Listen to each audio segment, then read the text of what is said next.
오늘 본문은 요한복음 10장 10절 한 절입니다. 우리 다 암송하시는 기절일 텐데 성경 전체를 요약하기 때문에 성경을 어디서 뽑을 수가 없어서 가장 핵심 부분 한 절을 우리가 같이 읽기를 원합니다. 요한복음 10장 10절 말씀, 도둑이 오는 것은 도둑질하고 죽이고, 암송 못하세요? 암송 기절 아닌가요 이거? 아니에요? 오케이, 제가 읽겠습니다. 도둑이 오는 것은 도둑질하고 죽이고 멸망시키려는 것뿐이요, 내가 온 것은 양으로 생명을 얻고 더 풍성히 얻게 하려는 것이라. 두 길이 선명하게 되죠. 도적이 온 것은 죽이고 멸망하려는 것이고 내가 온 것은 살리고 풍성하게 하려 함이라. 생명의 진리를 이거보다 더 선명하게 대비시켜서 표현해 줄 수 있는 말은 없는 것 같아요. 오늘 드리는 말씀은 설명할 수는 없지만 최근에 제가 한 두 개의 경험 때문에 사실 나눕니다. 이 두 개의 경험을 제가 말씀드릴 시간은 없고, 두 개의 경험을 통해서 세상의 사람들도, 교회 안의 사람들도, 심지어 교회 지도자들도 천국을 모르는구나. 대충 알아요. 근데 대충 아는 것은 아는 것도 아니고 살 수도 없고 그렇게 행할 수도 없어요. 내가 어디를 찾아가는데 대충 알고 갈 수는 없죠. 어디서 출발해서 어떻게 가서 어디에 도착하는지를 알아야 가는 것과 마찬가지죠. 그래서 제가 우리 교회 성도님들도 모르시겠구나. 그래서 이제 모임마다 제가 이렇게 물어봤어요. 그랬더니 대충 아세요. 근데 아무도 이렇게 핀포인트해서 이겁니다 라고 말씀을 못 하시더라고요. 그래서 이걸 나누어야 되겠다 그렇게 생각을 했습니다. 제가 미국에 처음 왔을 때 아메리칸 풋볼을 보는데 룰을 전혀 모르잖아요. 그러니까 봐도 아무런 재미가 없어요. 그런데 이제 제가 제 조카한테 룰을 배웠어요. 가장 기본적인 거, 4번의 공격에서 10야드를 전진해야만 다음 공을 안 뺏깁니다. 그래서 3번째까지 했는데 10야드를 못했을 경우에는 그 자리에서 공을 안 뺏기기 위해서 4번째는 펀트라고 공을 차서 상대편 진영 멀리로 가능하면 보냅니다. 이런 가장 기본적인 것들을 이제 배웠어요. 그러고 나니까 조금 재미가 붙어요. 이제 보면서 옆에서 설명을 해줍니다. 오펜스는 이렇게 작전을 짠다, 디펜스는 이렇게 작전을 짠다, 러닝을 할 때는 왜 러닝을 한다, 쿼터백이 던질 때는 왜 던지, 이런 거 이제 가르쳐 주니까 그 다음에는 재미있게 보는 정도가 아니라 제가 그 게임 속에 들어가요.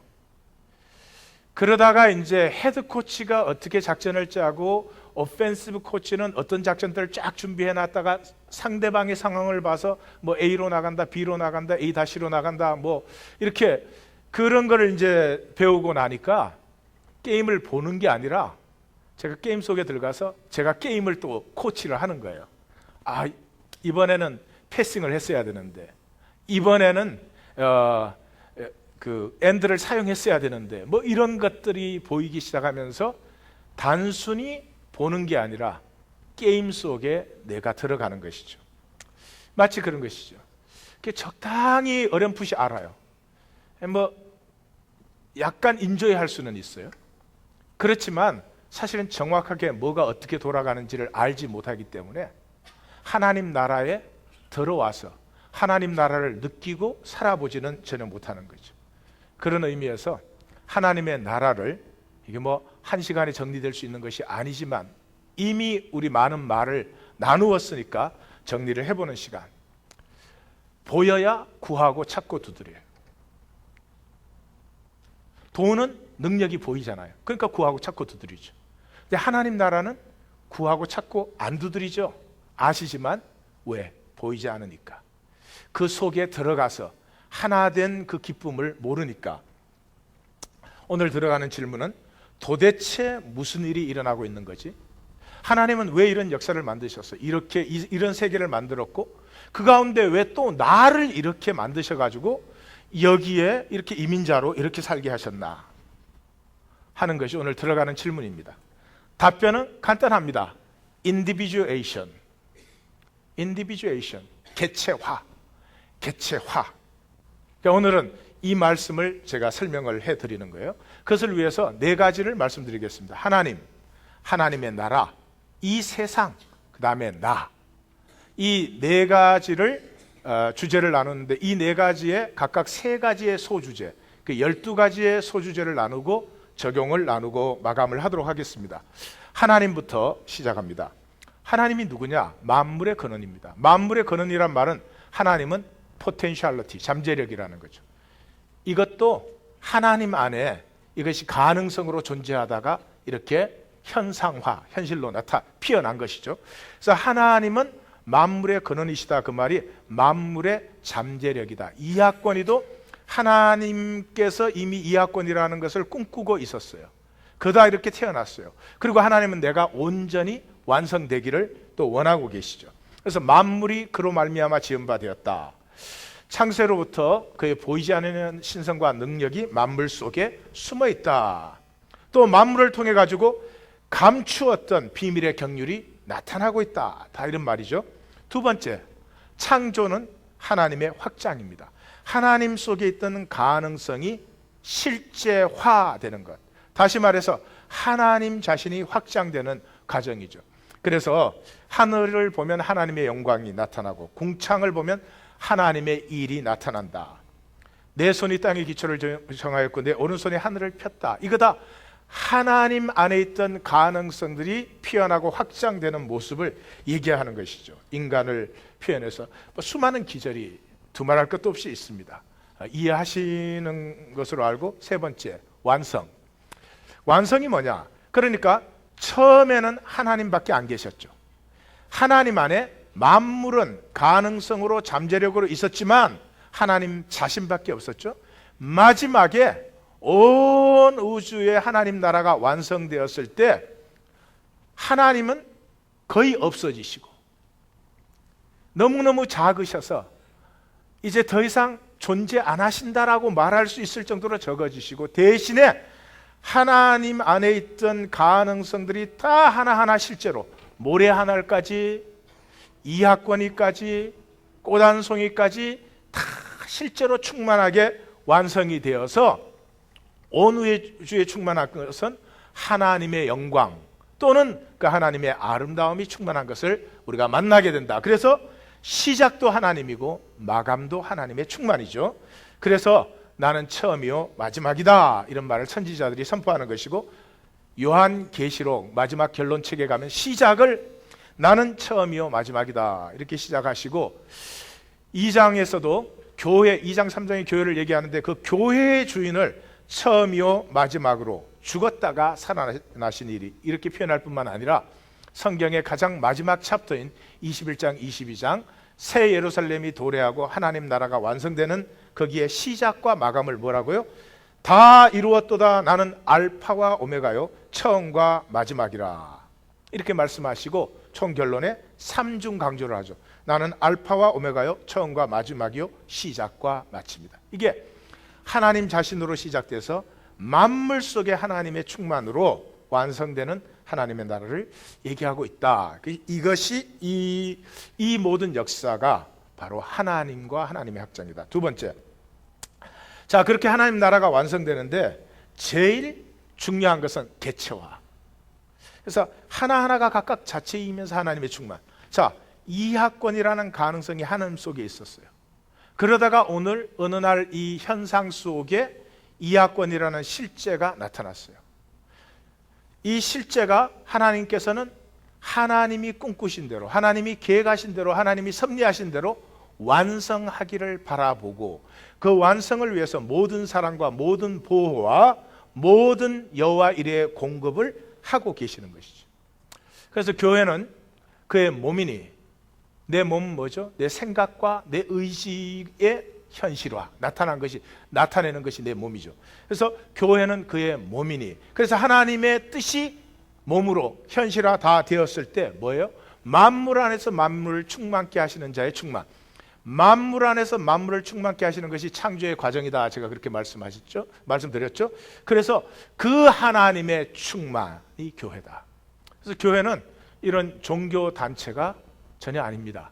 컨스탄틴 이후에 교회가 종교 단체화, 종교 조직화 이렇게 되어버렸지만 그 안에서 우리가 본질을 회복해야 되는 것이지 그 껍질을 붙들고 교회다 그렇게 되면 우리가 가장 중요한 것을 잃어버린 사람들이 되죠. 그래서 교회는 이런 것이죠. 교회는 사람들이 함께하는 것이 교회예요. 그 함께함 속에 주님의 임재가 있는 거죠. 두세 사람이 내 이름으로 모인 곳에 나도 그들 중에 함께한다. 그러면 주님과 두세 사람이 함께하면 서로 정죄할 수 있을까요? 주님 앞에서 정죄 못하죠. 판단할 수 있을까요? 판단 못하죠. 무슨 말이죠? 주님과 우리가 함께할 때 나일 수 있어요. 아무리 부족해도, 아무리 못나고 아무리 악했어도 나일 수 있어요. 왜? 주님은 나를 나로 그대로 수용하시는 분이니까. 그래서 나는 나일 수 있고 너는 너일 수 있는 그것이 교회예요. 거기에서만 자람이 가능해요. 내가 잘하는 거예요. 내가 껍질 쓰고 나 아닌 척하고 있는 것은 마음대로 바꿀 수는 있겠지만 자람은 생명이 아니니까 자람은 없죠. 자, 이렇게 이학권이라고 하는 어떤 가능성이 하나님의 한 생명에 대한 꿈이 하나님 안에 있다가 이것이 현실화될 뿐만 아니라 이학권으로 완성되는 모든 것이 각각 그 개체로 하나님의 뜻과 섭리를 따라 개체화되는 것이 하나님 나라인데, 그리고 그것이 하나님 나라를 진행하는 과정인데 여기에 핵심은 인격이에요. 인격. 자, 하나님이 내 뜻과 의지에 아무 상관없이 이학권을 아주 멋있게 만들었다. 그건 나는 아니죠. 아무리 이학권을 만들어도 나는 되지 않는 것이죠. 자, 하나님께서 나를 현실화시키는 건 하나님이 하셔야 되죠. 하나님이 나를 육체로 이 땅에 태어나게 하셨어요. 근데 그 내가 하나님의 꿈, 하나님의 뜻을 중심의 진실함과 자원하는 심령, 다윗의 시편이죠. 그래서 다윗이 구약 영성의 중심입니다. 중심의 진실함과 자원하는 심령으로 내가 원해서 그 하나님의 뜻을 따라 내가 피어났을 때 완성된 이학권위를 내가 내 자신으로 누릴 수 있죠. 그래서 이 인격 이것이 하나님 나라를 이루는데 중심에 있습니다. 자, 인간은 이 만물의 의식입니다. 온 세계가 이제 현상으로 나타나서 만들어지면은, 그래서 하나님이 인간을 만들 때 우리의 형상을 따라 우리의 모양대로, 그 말이 인간을 인격적인 존재로 만드셨다 이 말이에요. 그게 무슨 말이냐 그러면 창조를 할 때 물질 세계가 만들어지고 인격 세계가 만들어지죠. 그러면 물질 세계는 법칙대로 돌아가는 것이죠. 지구가 오늘 아침에도 오늘 내 힘들지만 자전을 하리라, 그런 것 없이 그냥 법칙에 따라서 돌아가요. 그런데 이 온 우주가 하나님의 사랑과 섭리의 뜻대로 하나님의 뜻을 받아서 완성되어 가는 것은 누구의 손에 달렸느냐 그러면 인간의 손에 달려 있습니다. 인간의 손에. 마치 자동차 회사가 자동차를 만들었어요. 그럼 법칙에 의해서 가스 넣고 엔진 틀면은 자동차가 돌아가죠. 그러나 운전하는 내가 그것을 벽에 갖다 부딪히면 자동차가 파괴될 것이고, 그것을 잘 관리하고 다스리면 오래 쓸 것이고, 이 온 우주의 생태계가 이 법칙들이 파괴되는 자리로 나아가느냐 아니면 하나님의 뜻이 완성되는 자리로 나아가느냐 하는 것은 인간에게 맡겨진 사명이다 이 말이죠. 그러므로 하나님 나라의 핵심은 자유의지에 있습니다. 자유의지가 주어져 있지 않으면 인격적인 관계가 불가능하죠. 그래서 성경은 많은 부분에서 하나님의 뜻을 사랑하고 받아들이고 순종하기를 계속 당부하고 있죠. 너는 마음을 다하고 성품을 다하고 힘을 다하여 내 하나님 여호와를 사랑하. 너의 모든 진실로 하나님의 뜻을 받들으라 그런 말이죠. 그래서 신명기가 내 하나님 여호와의 말씀을 순종하면 모든 복이 내게 임하고 내 하나님 여호와의 말씀을 순종하지 아니하면 이 모든 저주가 내게 임하며, 두말할 필요가 없는 말이겠죠. 내가 하나님으로부터 피어난 존재이니까 내가 하나님의 말에 순종하면 하나님의 공급이 계속 이루어지겠죠. 믿는 자는 그 배에서 생수의 강이 흘러넘치리라, 계속 공급되겠죠. 그러나 내가 내 길로 행하기 시작하면 하나님의 공급은 중단될 수밖에 없겠죠. 그래서 신명기를 뭐라고 마감하죠? 내가 생명과 사망을, 복과 저주를 내 앞에 두었은즉 너와 내 자손이 살기 위하여 choose life, 생명을 택하라, 이렇게 하시죠. 사무엘상은 굉장히 영적인 책입니다. 사무엘상에서 사울의 왕권과 다윗의 왕권이 갈라집니다. 인간적으로 보면 사울이 훌륭한 부분이 더 많습니다. 사울이 굉장히 솔직하고 멋있는 사람으로 나타납니다. 뿐만 아니라 사울이 다윗보다 전쟁에 더 많이 이겼습니다. 그런데 성경은 아주 분명하게 말하죠. 하나님이 사울은 버리시고 다윗은 택하셨다. 이 사울의 왕권과 다윗의 왕권을 보여주는 책이 사무엘상하입니다. 영적인 책이에요. 그 책에서 사울의 왕권에서 다윗의 왕권이 갈라지는 그 갈림길에 15장 22절 유명한 말씀이죠. 여기에 쉐마라는 말이 3번 들어갑니다. 사무엘이 이르되 여호와께서 번제와 다른 제사를 그의 목소리를 청종, 쉐마하는 것을 좋아하신 같이 좋아하시겠나이까? 순종, 쉐마가 제사보다 낫고 듣는 것이 쉐마가 수양의 기름보다 낫습니다. 하나님의 나를 향한 뜻을 자원하는 심령과 중심의 진실함으로 받아들여서 하나님 안에서 이 피어나는 것, 이것이 생명에 무엇과 비길 바가 있겠느냐, 이렇게 얘기를 하죠. 그리고 사무엘서를 시작하면서 사무엘의 탄생 기사가 딱 끝나자마자 뭐라고요?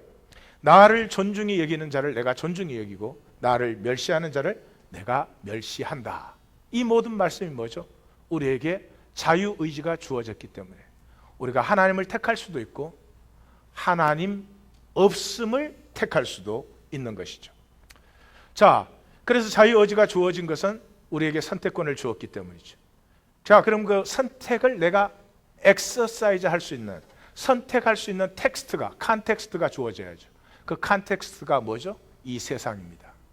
이 세상은 현상입니다. 현상은 시작이 있기 때문에 끝이 있습니다. 이 현상 속에 나를 잠시 보내신 것은 이 현상 속에 있을 때 내가 선택할 수 있습니다. 무엇을? 하나님을 선택할 수도 있고 하나님이 없음을 선택할 수도 있겠죠. 자, 그런데 선택의 특징이 뭡니까? 시간적 제한이 있어야 선택이 되죠. 영원히 선택할 수 있다. 그럼 선택하는 게 아니죠. 두 번째, 이 선택이 영원한 가치가 될 때, 영원한 결정이 될 때, 다시 말해서 변경이 불가능할 때 선택이 되는 것이지, 선택했다가 다음 시간 또 체인지해도 된다. 그러면 선택이 아니죠. 지금 이 시간 여러분들은 예배 드리고 있습니다. 지금 어떻게 예배를 드리고 있느냐 하는 것은 다음 순간에 아무리 후회해도 바꿀 수가 없습니다. 순간순간이 영원한 선택을 하고 있는 것입니다. 우리 철학자가 그렇게 말했어요. Life is choosing. We are always choosing. And we are choosing not to choose. 산다는 것은 순간순간의 선택입니다. 항상 선택입니다. 선택하지 않는 것조차도 우리의 선택이다. 그래서 이 영원한 선택임을 성경을 잘 읽어보십시오. 창세기에서 요한계시록까지, 특별히 예수님께서는 굉장히 우리에게 강조하시고 당부를 하십니다. 왜 그러냐 그러면 영원한 선택이기 때문에. 그래서 영벌에 들어가는 사람이 있고 영생에 들어가는 사람이 있다. 몸을 죽여도 영혼을 죽이지 못하는 건 두려워하지 말아라. 지옥에, 영혼을 지옥에 멸하실 수 있는 일을 두려워해라. 한눈 없이 영생에 들어가는 것이 두 눈 가지고 지옥불에 들어가는 것보다 훨씬 낫다. 사망과 엄부도 불못에 던져진다. 누구든지 생명책에 기록되지 못하면 불못에 던져진다. 거기서는 구더기도 죽지 않고 불도 꺼지, 영원한 결과가 따른다 하는 것을 굉장히 강조합니다. 별로 어감이 좋은 말은 아니죠. 그렇지만 진실이죠. 성 어거스틴이 아마 인류 역사에서 이 이상 더 잘 표현할 수 없는 말씀을 하셨어요. Evil is the absence of the goodness. 악이 뭐냐? 선의 부재다. 그렇게 말했습니다. 제 생각에 더 이상 표현할 수 있는 인간의 말은 없다고 생각해요. 하나님이 없는 곳이 악입니다. 불안과 두려움, 끝없는 열등의식, 갈등, 미움, 다툼, 혼동과 공허와 흑암의 깊음, 하나님이 없는 것의 실제가 그것입니다. 우리가 하나님을 선택할 수도 있습니다. 하나님 없음을 선택할 수 있습니다. 우리의 삶의 순간순간에 말 한마디, 우리의 행동 하나, 생각 하나, 하나님 안에 있을 수도 있습니다. 하나님 밖에 있을 수도 있습니다. 그러나 그 결과는 영원하다는 것입니다. 인간은 책임적인 존재입니다. 이것이 인간의 가장 중요한 특징이죠. 어떤 사람이 죽어서 천국 문 앞에 도착했어요. 베드로가 이쪽은 천국이고 이쪽은 지옥입니다. 이쪽에 앉은 분 죄송해요. 이쪽은 천국이고 이쪽은 지옥입니다. 어느 쪽으로 가시겠습니까? 그 사람이 깜짝 놀라서 아니 나를 보고 선택하라고요? 베드로가 예 선택하십시오. 그 사람이 너무 놀라서 3분만 시간을 주십시오. 아닙니다. 지금 선택하십시오. 당신은 매 순간 선택해 왔습니다. 지금 선택하십시오. 그 사람이 고개를 떨어뜨리더니 지옥 쪽으로 갔습니다. 그렇습니다. 천국을 내가 내 기쁨으로 누리지 못할 사람이 천국에 들어가면 그것이 지옥입니다. 정확하게 표현하면 하나님은 아무도 지옥에 보내지 않습니다. 하나님 나라는 온 우주에 임하십니다. 누리지 못하는 사람은 지옥을 사는 것입니다. 자, 그러면 무엇을 선택하느냐? 우리가 삶에서 선택한다는 게 무엇을 선택하냐? 여러 가지 선택하지만 뿌리로 내려가면 단순합니다. 진실이냐 거짓이냐 그것을 선택하는 것입니다. 진리라고 할 때 추상적이고 형이상학적인 그런 진리를 말하는 것이 아닙니다. 나 자신, 내가 나 자신일 수 있을 때 척하는 게 아니고 나 괜찮은 척하는 게 아니고요. 나 무슨 뭐 믿고 괜찮은 사람인 척하는 게 아니고 연약하고 부족한 내 모습 그대로 나일 수 있는 것. 그것이 진리입니다. 내가 나일 때 성숙합니다. 내가 멋있게 보일 때가 아닙니다. 뭘 잘할 때가 아닙니다. 훌륭하게 해낼 때가 아닙니다. 내가 나일 때. 그 외에는 다 거짓입니다. 오늘도 많은 말씀을 하실 것입니다. 한번 생각해 보십시오. 내 말이 내 중심에서 피어나는 진실인지. 사람들이 좀 싫어할 수도 있어요. 사람들이 어색해할 수도 있어요. 안 받아줄 수도 있어요. 그래도 내가 내 진실을 나누고 있는 것인지. 이렇게 나누어야 인정받을 수 있으니까, 용납받을 수 있으니까, 사람들의 분위기가 그것을 원하니까 매 순간은 말 한마디 생각 하나가 나의 진실을 사느냐, 아니면 또 하나 나뭇잎 치마를 척하고 만드느냐. 이 껍질의 현상으로 사는 사람은 리액션밖에 없어요. 리액션. 그냥 평생이 그거야. 저 사람 나 잘해줬어요, 못해줬어요. 싫어해요, 좋아해요. What do you expect? What do you expect? 온 세상 사람이 다 항상 나는 좋아해 줄 걸로 expect 하세요?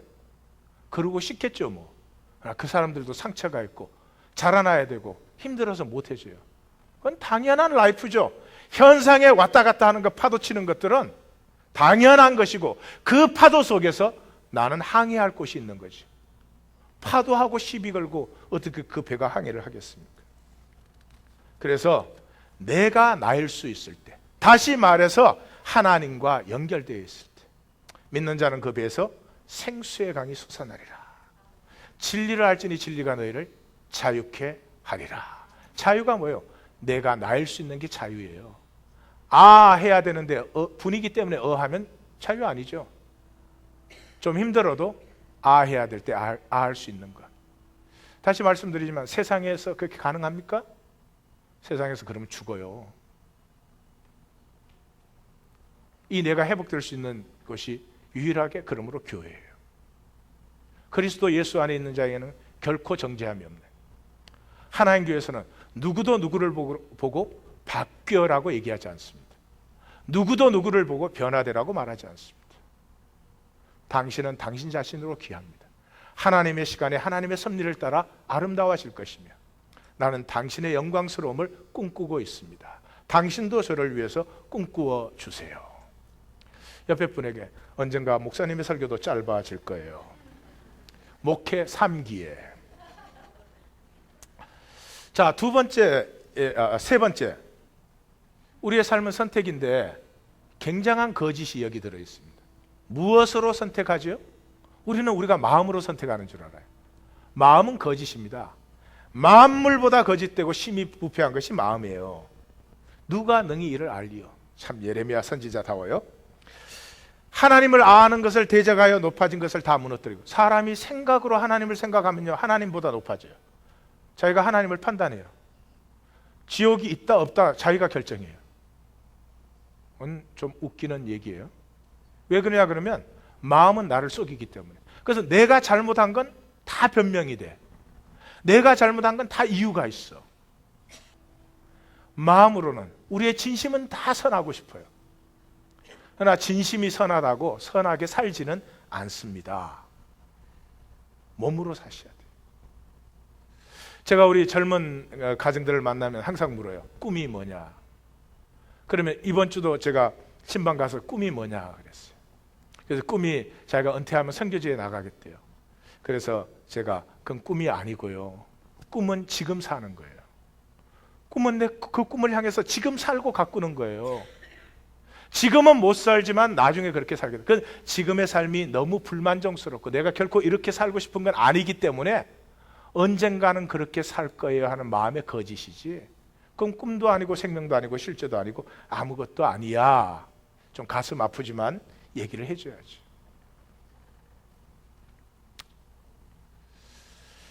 몸은 반드시 희생을 요구합니다. 그래서 몸으로 사는 게 쉽지 않아요. 소자에게 냉수 하나 주는 것도 몸으로 사는 것은 희생을 요구합니다. 그리고 희생이 있은 것만 가치가 됩니다. 그리고 희생이 있는 것만 기쁨이 됩니다. 희생이 없이 기쁨은 절대 있지 않습니다. 비슷한 걸 주죠. 마약 먹으면. 마약 먹으면 희생 없이도 기분 좋아질 수 있어요. 대가는 혹독합니다. 기억하십시오. 기쁨은 반드시 희생해서 오는 것입니다. 그리고 그 열매는 100배, 60배, 30배인 것입니다. 그래서 성경은 몸으로 살으라고 말씀하시죠. 우리의 하나님은 몸으로 오신 하나님이시죠. 그래서 세상의 어떤 종교도, 세상의 어떤 사상과 철학도 십자가에 못 박힌 예수 그리스도를 알 수 없습니다. 알 수 없습니다. 몸으로 오신 하나님, 성경밖에 없습니다. 너희 몸이 그리스도의 지체인 것을 알지 못하느냐? 너희의 몸이 하나님께로부터 받은 성령의 전인 것을 알지 못하느냐? 사도 바울이 그래서 내 몸을 쳐서 복종케 한다. 예수님은 너희가 나를 불러서 주여 주여 하면서 어찌 행하지는 않느냐? 행하면 뭘로 할까요? 마음으로 할까요? 몸으로 할까요? 몸으로 하는 것입니다. 몸으로 산 것이 영원한 나입니다. 다시 한번 말씀드립니다. 하나님의 그 사랑의 가슴 속에 이학권이가 하나님의 꿈으로 섭리의 뜻으로 존재했습니다. 그런 나를 현상 세계 속에 보내주었습니다. 나로 선택을 엑서사이즈함으로 나의 기쁨, 나의 가치를 스스로 만들어 가꾸어 가도록. 그래서 소자에게 냉수 한 그릇 준 것도 사라지지 않습니다. 왜 그러죠? 소자에게 냉수 한 그릇도 마음으로는 못 줍니다. 몸으로 줘야 됩니다. 자, 이제 네 번째 주제로 들어갑니다. 가장 중요한 주제입니다. 나. 의미를 강조하기 위해서 나, them 이렇게 우리는 사용하죠. I am 그렇죠. 나는 유일무이합니다. Only I am who I am. Only I am who I can be. Only I am who I must be. 나 밖에는 나 될 수 없습니다. 이 무한하고 영원한 하나님의 나라에서 이하권위와 똑같은 존재는 아무것도 없습니다. 천상천하 유아독존입니다. 아무도 나일 수 없으며 심지어 하나님도 나일 수 없습니다. 나만이 나일 수 있습니다. 그러므로 마귀는 이것을 잘 알기 때문에 우리를 어떻게 저주하죠? 저주받을 수 없는 우리를 저주합니다. 비교 의식에 딱 집어넣으면. 가장 아픈 것이 비교입니다. 그래서 비교에 사로잡히면 우리의 영광과 복을 다 빼앗겨 버립니다. 이 비교에 사로잡히는 것을 좀 유식한 얘기로 Colonization of Desire라고 합니다. 철학적인 용어인데 욕망이 식민지화되는 거죠. 욕망은 내가 원하는 것이 욕망이 돼야 되는데 욕망이 나에게 주어졌어요. 내가 뭘 원하는지 몰라. 세상이 이걸 원해라 저걸 원해라 그러는 거죠. Given, what is given to me. 기분밖에 모르는 거예요. 그래서 인생을 이렇게 생각하는 거예요. 차가 10,000불짜리, 30,000불짜리, 50,000불짜리, 100,000불짜리 있는데 어느 차를 타느냐. 그게 자기인 줄 알아요. 학교가 A, B, C가 있는데 그 중에서 어느 학교를 나왔느냐가 자기인 줄 알아요. 응? 기분밖에 몰라요. 주어진 포지션 중에 내가 어느 포지션에 있느냐. 기분은 이 세상 현상 속에 있는 거예요. 하나님의 나라가 완성될 때 현상은 없어져요? 그걸 나라고 생각하면 그때 나는 아무것도 없어요. 허무밖에. 허무는 하나님이 존재하지 않는 게 허무예요. 하나님이 없음이 허무예요.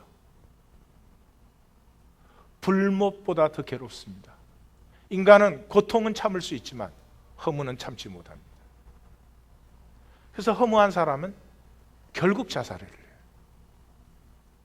그러나 육체의 생명은 죽을 수나 있지 하나님께로부터 나온 생명은 죽지 않습니다. 영원합니다.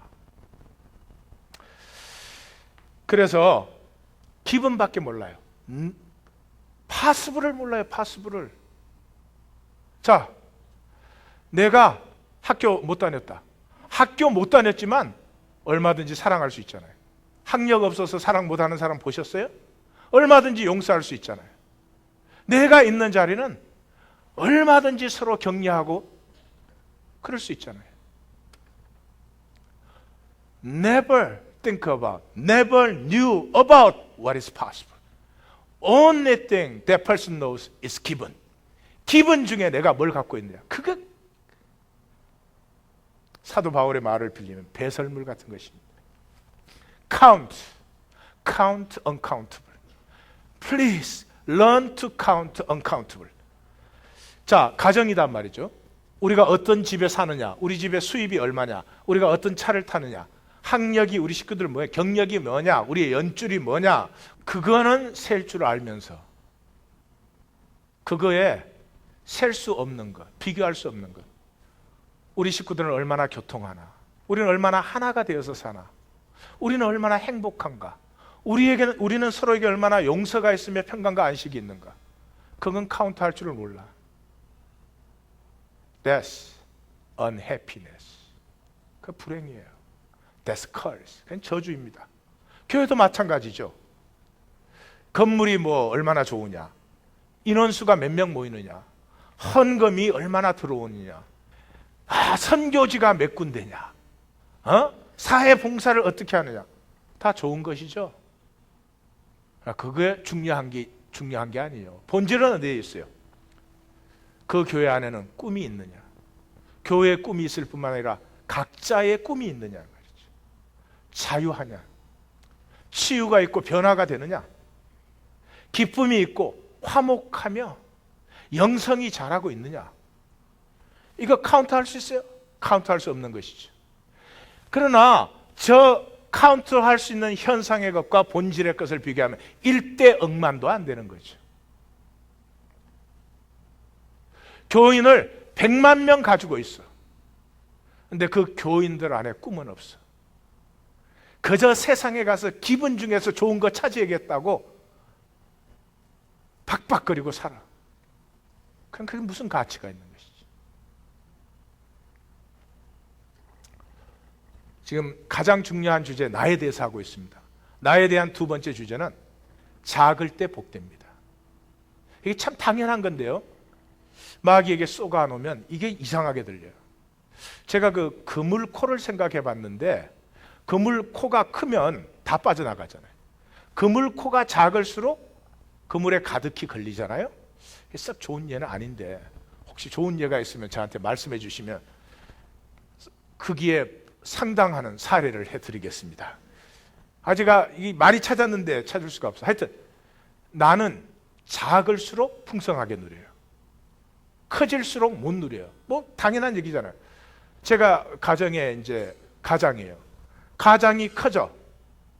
그럼 식구들이 뭘 아파하고 뭘 생각하는지도 몰라요. 내가 작아지고 낮아지면 식구들이 크게 보여요. 아픈 것도 보여요. 그 가슴에 절망도 보여요. 그러면 사랑이 흘러나기 시작해요. 사랑은 내가 하는 게 아니에요. 상대의 아픔이 보일 때 내게서 흘러나기 시작해요. 생명이 있기 때문에. 내가 사랑 만들지 못해요. 그래서 성경은 그런 말씀이 가득 차 있죠. 자기를 낮추는 사람이 천국에서 큰 자다. 높이는 자는 낮아지고 낮추는 자는 높아진다. 예수님을 설명할 때 가장 대표적인 빌립보서 2장. 오히려 자기를 비웠을 뿐, 그는 근본 하나님 본체의 형상이시나 자기를 비웠을 뿐 아니라 사람 중에서 가장 종의 형체를 가지셨어요. 이거 우리 번역은 거꾸로 됐지만, 높이는 자는 낮아지고 형체를 가지사 사람과 같이 되셨고, 사람들 중에서 가장 낮은 종의 형체를 택하셔서 뿐만 아니라 죽기까지 복종하셨는데, 어떤 죽음? 인간의 죽음 중에 가장 고통스럽고 비참한 십자가의 죽으심이라. 이래서 하나님이 저를 지극히 높이셨다. 낮아질수록 작아질수록 누림이 커져요. 그래서 십자가의 도가 멸망하는 사람들에게 미련한 것이에요. 절대로 살 수 없어요. 생명의 지혜, 생명의 비밀을 모르는 사람, 하나님 나라의 비밀을 모르는 사람, 절대 십자가의 도를 따를 수 없습니다. 그러나 구원을 받는 우리에게는 하나님의 능력이에요. 능력이에요. 내가 작아져 보세요. 능력이 생깁니다. 내가 잘난 척하니까 능력이 없죠. 내가 작아져 보세요. 내가 낮아져 보세요. 내가 정말 아무것도 아닌 자가 되어 보세요. 그 이상해요. 사람들이 나에게 능력을 줘요. 내가 잘난 척하면 제 감정인데 옆에 있던 사람도 니만 잘났냐, 나도 잘났다 이래요. 지금 웃는 사람들은 다 나하고 전공이 같은 사람들이에요. 사도 바울이 자기 신앙의 가장 핵심적인 체험을 이렇게 고백하죠. 자기가 그 아픈 게 있어가지고 그거 좀 어떻게 해달라고 하나님에게 구했다는 거죠. 그것 때문에 사람들에게 조롱받고, 그것 때문에 사람들이 놀림받고, 그것 때문에 사람들이 심지어 사도 바울을 이상하게까지 본다는 거죠. 그래서 그거 좀 고쳐달라고 하나님께 얘기를 했는데, 하나님 뭐라고요?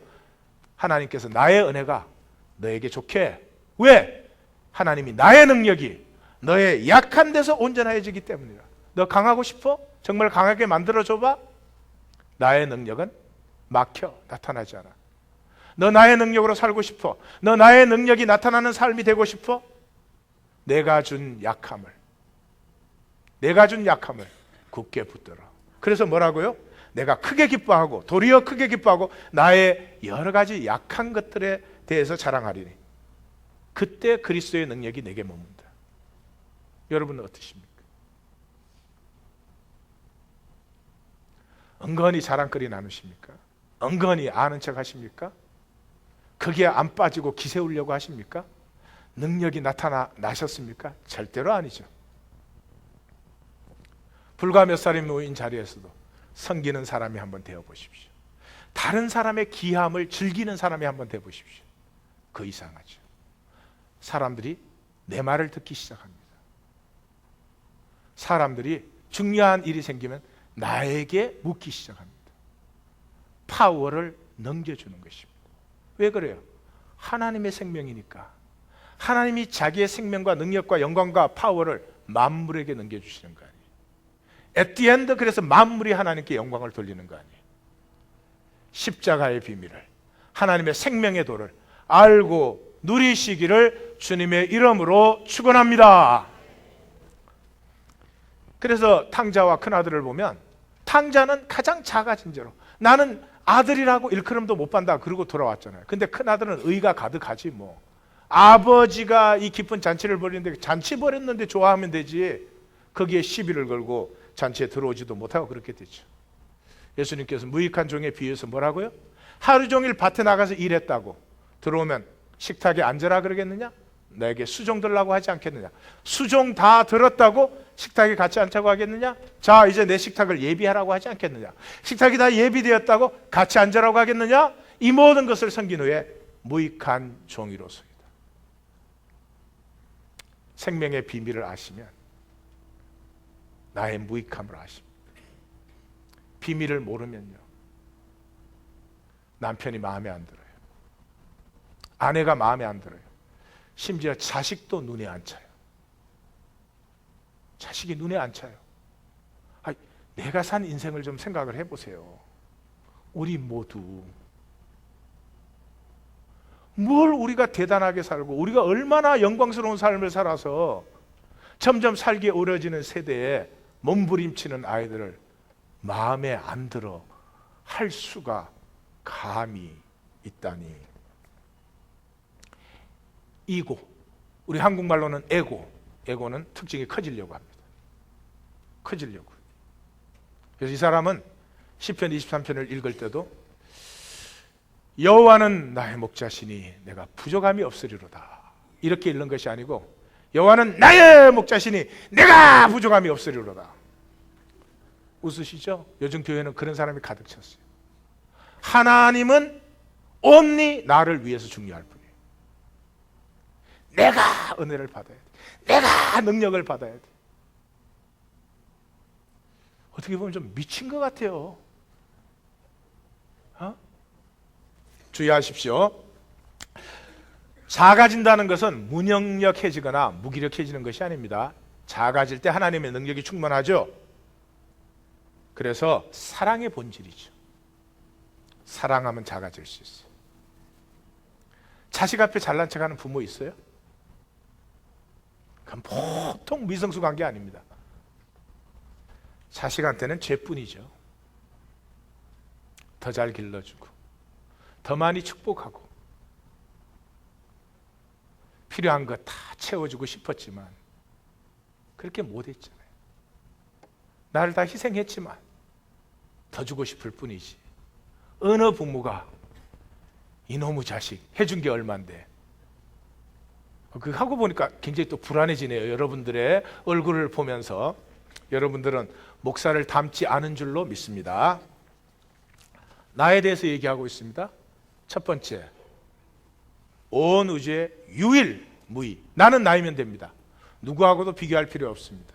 누구보다 잘날 필요도 없습니다. 누구하고 비교해서 잘나지는 것도 아닙니다. 두 번째, 나는 작아질수록 누림과 은혜는 풍성해집니다. 세 번째, 그리스도 안에 거하셔야 됩니다.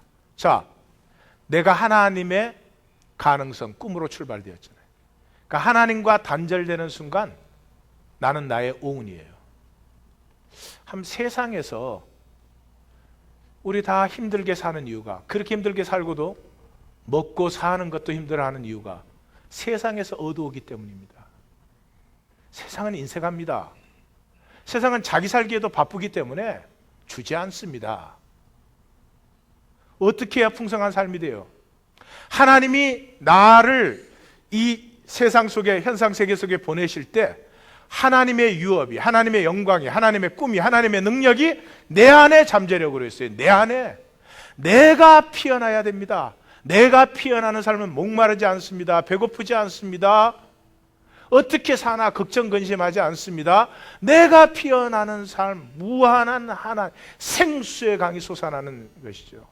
근데 나는 억눌러 놓고 마귀에게 쏘가서 나는 부끄러운 존재, 완벽해야 된다고 마귀에게서 하나님같이 쏘가가지고 모든 두려움, 모든 수치, 모든 무기력, 다 악함, 죄악됨 전부 다 눌러놓고 나 아닌 척합니다.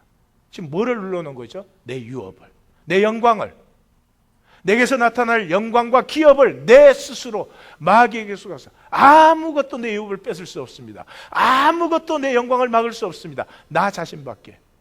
마귀에게 쏜 나 자신밖에. 이것이 어디에서 회복됩니까? 그리스도 안에서. 그리스도 안에는 결코 정죄함이 없기 때문에 비로소 내가 약합니다, 악합니다, 부족합니다 라고 나 자신 그대로 하나님께 나아갑니다. 나 자신이면 생명이기 때문에 피어나기 시작합니다. 노력해서 피어나는 것 아닙니다. 일일이 성경 전체가 그거 아니에요? 너희도 그 안에서 충만하다. 우리는 그리스도 안에서 은혜의 풍성함을 따라서.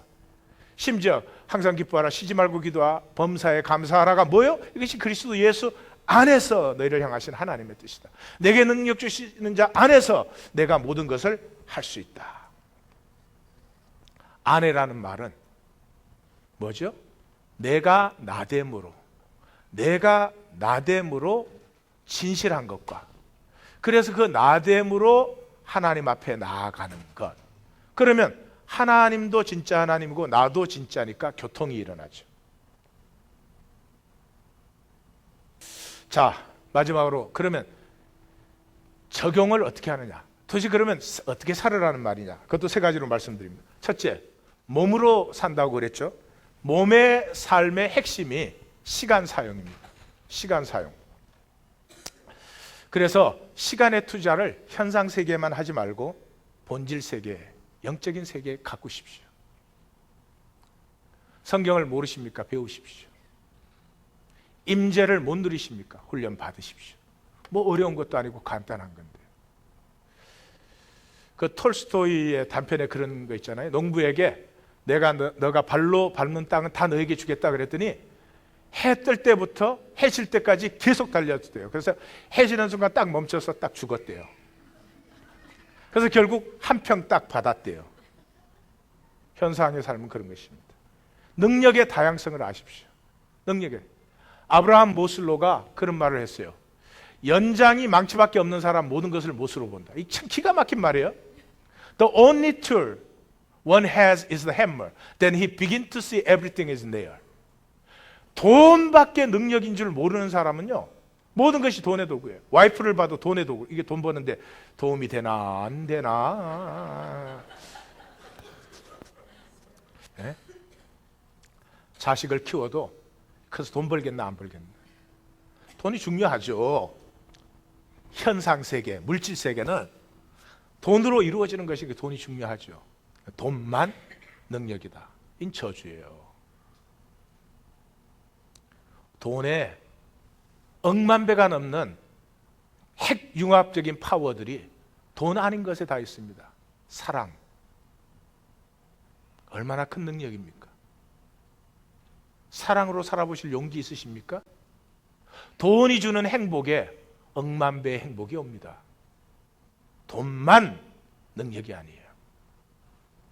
개발하시고 가꾸셔서 내 능력으로 누릴, 하나님이 모두에게 허락하신 것인데 어쩌자고 돈만 능력이라고 그러세요. 얼마나 힘들겠어요. 두 번째, 나를 가꾸고 누리십시오. 잘 들으십시오. 제가 설명하지 않습니다. 하나님은 나에게 응답하십니다. 기도에 응답하는 게 아닙니다. 나에게 응답하십니다. 내가 기도를 하는데 그 기도하는 나는 진짜 나가 아니야. 그 기도에 응답 안 되죠. 그런 사람은 우연의 일치를 갖고 또 하나님이 응답했다 그러고 돌아댕겨요. 근데 그런 우연의 일치가 왜 계속 안 되나? 하나님은 나에게 응답하십니다. 에? 우리 창룡이가 전화가 오면 미시간에 자기 형한테 놀러 갔다가 어제 밤에 내려오는데 텍스트가 들어왔어요. 차가 이상한 소리를 낸대요. 달리고 있는데 막 완전히 부서져 내리는 것 같은 소리를 내다가 또 괜찮게 달린대요. 아직 2시간 남았는데 나를 위해서 기도해줘요. 기도가 저절로 나오죠. 차 때문에? 창룡이 때문에. 세상에서 제일 잘생기고 지혜롭고 멋진 창룡이 때문에. 창룡이에게 응답하는 거죠. 하나님은 나에게 응답하시는 거지 기도에 응답하는 게 아니에요. 기도 기술을 디벨롭 시키지 마시고 내가 진실하면 하나님 나하고 만나. 하나님은 나를 통해서 역사하십니다. 하나님이 센 믿음을 요구하지 않아요. 하나님이 좋은 믿음 가지라 그러지 않아요. 하나님이 공력 깊은 믿음 가지라 그러지 않아요. 뭐요?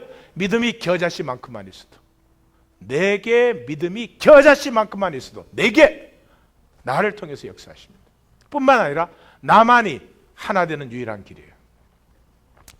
제가 등산을 좋아해서 등산 얘기를 좀 가끔씩 해드리지만, 그 정상에 앉아서 밑에 세계를 보면요, 그냥 보면 그거 뭐 그저 농가 밭이고 강이고 뭐 집들이 있고 그러죠.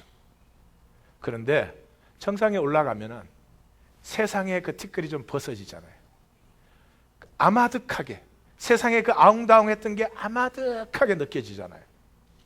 그러면 nothing but I am who I am, 나 자신으로 그 길을 이렇게 보고 있으면 느껴져요. 그 풍경과 내가 하나예요. 저희가 투자 가치가 있겠나 이렇게 봐지는 게 아니라고요.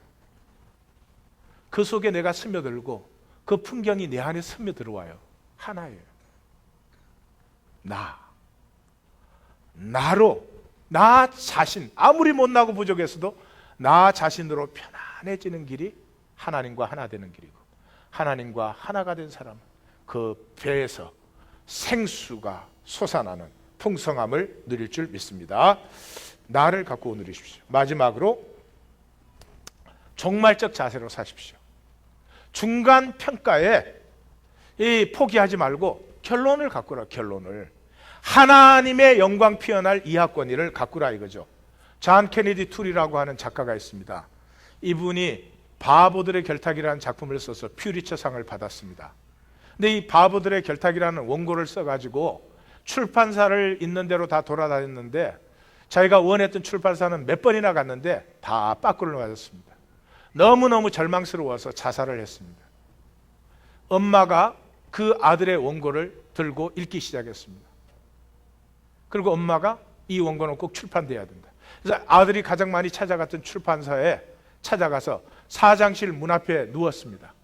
내 아들의 원고를 읽어줄 때까지, 출판해 줄 때까지 나는 안 간다. 그래서 사장이 처음에는 며칠 저러다가 가겠지 그랬습니다. 근데 밥은 샌드위치 먹고 물 마시고 그러고 있으니까 이 아줌마가 살이 통통통 쳐가면서도 안 물러나는 거예요. 그래서 결국 사장이 손을 들고 약속을 했습니다. 원고를 읽겠다. 대신에 목을 딱 세기를 박았죠. 이 원고가 시원치 않으면 절대 출간 못한다. 그러고 딱 읽기 시작했는데 끝까지 눈을 뗄 수가 없었어요. 출간을 했습니다. 센세이션을 일으키고 교회 퓰리처상을 받았습니다. 그 후에 네온의 성서라든지 영화로도 나왔죠. 이런 작품들이 줄줄줄 이어져서 나왔습니다. 어떻게 죽은 작가에게서 작품이 계속 나왔을까요? 그 출판사 사장이 너무 재능이 아까워서 그 케네디 툴의 집에 들어가가지고 고등학교 때 쓴 것까지 몽땅 찾아와가지고 다 출판을 했습니다. 중간 평가에 포기하지 마십시오. 옆에 분에게 제가 중간 평가를 해서 좀 시들합니다. 예? 생존이 전부가 되게 하지 마십시오. 생존은 결핍을 전제로 합니다. 결핍이 전제가 돼야 먹고 살겠다고 종노릇을 하죠. 그래서 생존에서 출발하는 사람은 평생 종노릇을 합니다. 어디서 출발해요? 시편 23편에서 출발하십시오. 여호와는 나의 목자시니 내게 부족함이 없으리로다. 여호와는 나의 목자시니 내게 부족함이 없으리로다. 거기서 출발하십시오. 믿어도 됩니다. 은퇴 후에 굶어 죽지 않을까? 은퇴 후에 살 만큼 살았으니까 먹을 거 없으면 단식하면 돼요. 솔직히 안 그럴 사람 아무도 없어요. 아프리카의 사자 중에 결핍으로 사는 사자가 어디에 있어요? 토끼 잡아다가 쌓아놓는 사자 있어요? 없습니다. 예수님 말씀을 들어보십시오. 들의 백합화를 봐라, 공중의 새를 봐라. 무엇이 자기 먹고 쓸 것을 걱정해서 결핍에 사로잡혀 사는 존재가 있느냐? 너희는 어떻게 그 결핍에 사로잡혀 가지고 뭐 하나도 성이 차지 않아? 또 없어질까 봐. 그러면 생명은 사라지는 것입니다. 내가 누구인지 알 수가 없습니다. 내게 완성되어야 될 영광도 보이지 않습니다. 그러면 살면 괴롭고 불행한 것이 되는 것입니다. 하나님 나라를 보실 수 있고 향해 나아가실 수 있고 누리실 수 있으시기를 주의 이름으로 축원합니다. 기도하십시다.